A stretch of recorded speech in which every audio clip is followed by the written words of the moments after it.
ప్రతి ఒక్కళ్ళ మనిషి జీవితంలో ఉదయం నుండి రాత్రి దాకా పని చేయాలా, ఏదో రకమైనటువంటి పని ఉంటుంది. ఆ పని చేస్తే ఇవాల్టి జీవితం, ఇవాల్టికి సంపాదన, రేపటికి, వచ్చే నెలకి, ఆ పైకి తమ బిడ్డల భవిష్యత్తు ఇదే ఉంటుంది. ఈ పనిలో పడినప్పుడు రాజకీయము, సినిమా అనేటటువంటిది వాళ్ళ ఖాళీ సమయంలో లేదా కాస్త ఎంటర్‌టైన్‌మెంట్ కోసం ఒక కాలక్షేపం తప్పించి దాన్ని సీరియస్‌గా తీసుకోరు.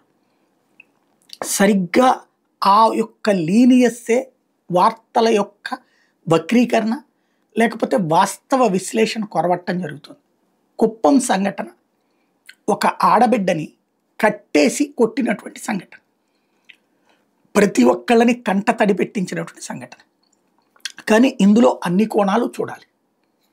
ఫస్ట్ అమ్మాయిని కొట్టడం తప్పు, కట్టేసి కొట్టడం తప్పు, పిల్లాడి ఎదురుగుండా కొట్టడం మరింత అరాచకం, ఆటవికం ఖచ్చితంగా. సేమ్ టైం గ్రామీణ ప్రాంత రుణభారాలు పెరుగుతున్నాయా, అప్పుల పాలవుతున్న వాళ్ళ సంఖ్య పెరుగుతోందా, ఇది సందేహం. ఎందుకు అంటే ఈమె భర్త అనేక మంది దగ్గర అప్పులు చేశాడట, చేసి ఊరొదిలి వెళ్ళిపోయాడు. ఈమె బిడ్డలు తీసుకుని పుట్టింటి దగ్గర పెట్టేసుకుని అక్కడ వదిలిపెట్టేసి తను కూడా బెంగళూరు వెళ్ళిపోయి అక్కడ బతికేస్తుంది. ఈ అప్పులు ఇచ్చినటువంటి వాళ్ళు ఏమన్నా కోటీశ్వర్లా, లేకపోతే భారీ వాళ్ళ? నిన్న కొట్టినటువంటి వాళ్ళు ఎవరైతే మహిళలు ఉన్నారో వాళ్ళని చూసాం కదా, వాళ్ళు ఏం కోటీశ్వర్లు కాదు. వాళ్ళు ఇట్లా వాళ్ళ దగ్గర సంపాదించుకున్నటువంటి డబ్బుల్లో నుంచి అత్యవసరమైతే అప్పులు ఇచ్చినటువంటి వాళ్ళు. మరి వాళ్ళ అప్పు ఎవరు తీరుస్తారు?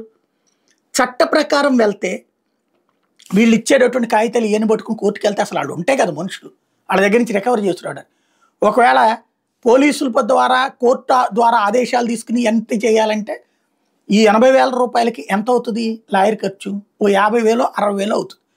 ఎంత చేస్తే వాళ్ళ దగ్గరికి వెళ్తే ఆ కూలీ పని చేస్తున్నప్పుడు ఏం డబ్బులు మిగులుతుంది వాళ్ళ దగ్గర? ఏముంటుంది వాళ్ళ దగ్గర? ఏమీ ఉండదు. ఇప్పుడు ఏం చేయాలి?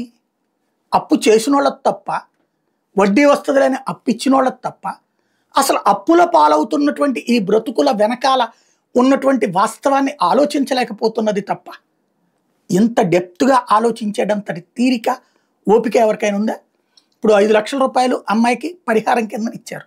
ఈ డబ్బులతోనైనా అప్పులు తీరుస్తారు వాళ్ళు? ఆ డబ్బులతో వాళ్ళు బ్రతుకుతారు. అప్పులు ఇచ్చిన వాళ్ళందరూ ఇలా అప్పులు ఇచ్చి ఆత్మహత్యలు చేసుకునే వాళ్ళ సంఖ్య కూడా పెరుగుతోంది.